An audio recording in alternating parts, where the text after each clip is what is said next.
దశరథ మహారాజు గారు అశ్వమేధ యాగాన్ని పూర్తి చేసి దానాలు సమర్పించిన తర్వాత ఋష్యశృంగ మహర్షి, ఓ రాజా, నీకు సంతానం కలగాలంటే అథర్వ వేదంలో చెప్పబడిన మహాయజ్ఞాన్ని చెయ్యాలి.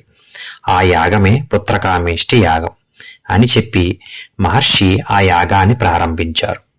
యాగం జరుగుతున్న సమయంలో తమ తమ భాగాన్ని స్వీకరించడానికి దేవతలు, గంధర్వులు, సిద్ధులు, మహర్షులు అందరూ అక్కడికి చేరుకున్నారు. అప్పుడే బ్రహ్మదేవుడు సభకు వచ్చారు.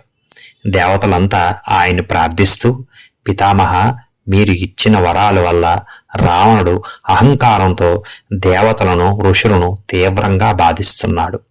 యజ్ఞాలు జరగనివ్వడం లేదు. మాకు రక్షణ మార్గం చెప్పండి అన్నారు.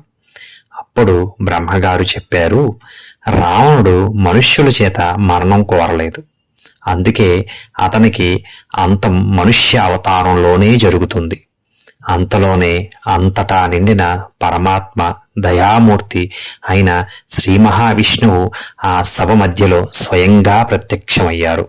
ఒక్కసారి నల్లని మేఘంలా కనబడుతూ సుందరమైన రూపంతో, మెడలో వైజయంతి మాలతో, శంఖ చక్ర గదాపద్మములు ధరించిన శ్రీ మహావిష్ణువు, నేనే మనుష్యుడిగా జన్మించి రావణుణ్ణి సంహరించి ఈ భూమండలాన్ని 11,000 సంవత్సరాలు పాలిస్తాను అని చెప్పి దశరథ మహారాజుకు నలుగురు కుమారులుగా జన్మిస్తానని శ్రీ మహావిష్ణువు ప్రతిజ్ఞ చేశారు. వారే దశరథ మహారాజు గారికి రాముడు, లక్ష్మణుడు, భరతుడు, శత్రుఘ్నుడి కింద జన్మించారు.